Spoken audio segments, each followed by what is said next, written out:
Hello everyone, welcome back to Ifechi family.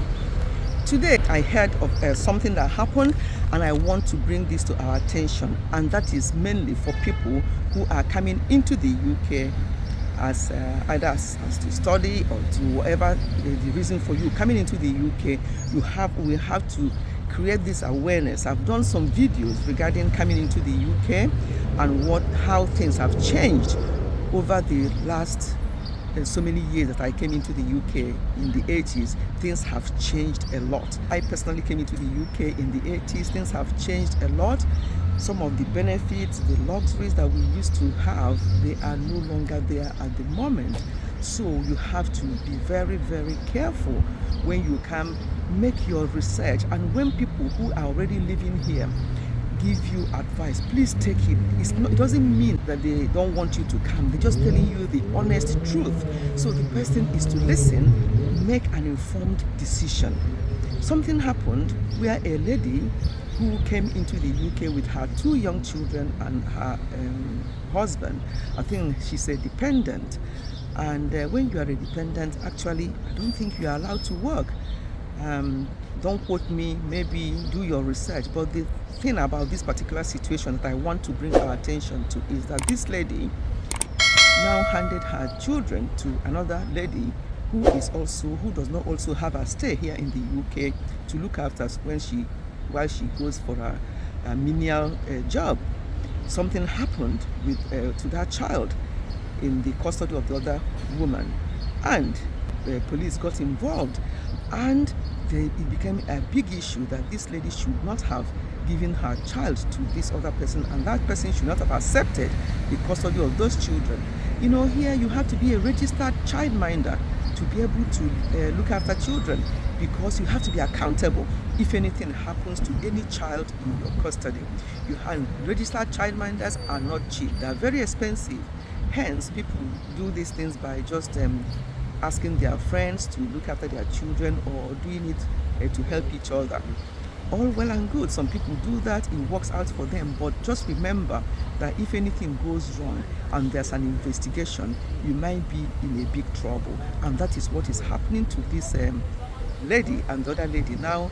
And everything is being exposed because she doesn't even have the stay to be here to look after a child. Another person is not supposed to actually be working, and so everything now exposed. So be very careful. There is when you come here, I think from 0 to 2 years, there's nothing that's the country does not allow anything for any child support or anything like that. As I say, things have moved on. But from 2 to 3 years, they start nursery, and that is if you are eligible, you can have up to 15 hours of childcare. Please don't quote me, just make your own. This is just a little thing I just read about, and I thought I will bring it to your attention. So you have to also, it depends on your salary or your income before you can benefit from these things, like the 15 hours of nursery. And also, the school year here starts from September till towards the end of July. And children who were born, the cutoff date for you to be in a particular class is 31st of August. For example, if a child is born on the 31st of August and another child is born on the 1st of September, just 1 day apart, that child will be 1 year behind in the class. That's how it's done. Even if it's, as I say, even if it's 1st of September, even if it's 2nd September, anything after 31st of August, that child will have to join another class, which means that just because of 1 year gap, you're 1 year behind. And some parents don't like that. I mean, it happened to me because 2 of my children were born in September, but it didn't really mean anything. It doesn't matter. Just follow the rules and don't try to do something to make it to change anything because you want your child not to be delayed by 1 year. It doesn't matter, trust me. So just go by the rule when you come here.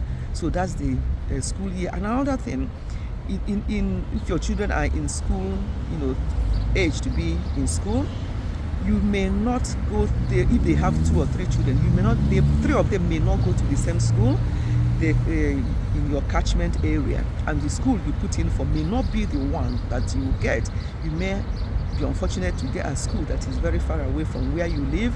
There's a way they do it, first come, first serve. So it doesn't mean that, I have a school at the end of that road, or this is the school I want. But there are very good schools, there are good schools, not so good, and people really over subscribe to those schools that are better than the others. There are grammar schools and all the rest of it. So make your research if you have school-age children and know the best way to go about things. As I said before, family income is taken into consideration before you are allowed anything at the moment, and it depends on where you live as well. For example, if you live outside London and you have family income of 26,500 for a family with one child, then it means that you are not actually eligible. But if you have one child as well, but you live within London and you earn 34,500, that means that you're not eligible. So it depends on your family income. You're not eligible for certain things. Make your research, as I said. And for families with children, more than one child, you earn 30,600 and above, and living outside London, you're not eligible. And if it's up to 38,600 within London, you are also not eligible. So you have to look into these things and know what you are able to ask for, what you are able to apply for. This is very important. And remember, here, when you commit any crime or you do anything that is not right, don't even try to start begging for mercy or try offering them something or things like that. No, because it's not acceptable. And if you do that, that becomes a second offense. So make sure that when you come here, you listen to people, you understand how the system works. Do not take anything away from your workplace, no matter what that is, no matter how little that is. Do not take anything away from your workplace for your own use. It is not acceptable, and if you're caught or if somebody reports you, you will be in big trouble. Don't think that, these things are all over the place, I'll just take some for my own use. If you are caught, it's a big issue. So the best thing is not to do that at all. And another thing I want to say is that when you are here in the UK, make sure that you are very, very attentive, and make sure that you listen to your children. If there are things that they come back from school and tell you that this is what is happening, make sure that you investigate it. Don't just leave it and say, that's how they teach them there. That's what they do here. No, don't accept everything. It's not everything that you have to accept. There are things that you can query. You're allowed to query things. If you are not happy about what is taught in school to your children or what they are being exposed to, because a lot of things, trust me, they are being exposed to lots of things without spelling anything out. So make sure that you find out from your children what happened in school today, what are they teaching you, and what happened, so that you can get an idea of what is going on and decide whether you want your child to take part in certain things or not, because a lot is going on. Although sometimes they'll tell you these things are mandatory, the child must comply, the child must attend. But do your research, make sure that you just don't keep quiet, because a lot of things are going on.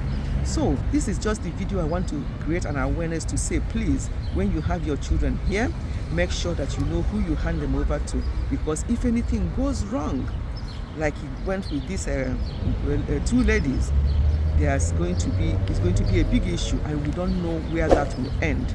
So please, that's what I want to say today. Thank you so much for listening. Goodbye and God bless.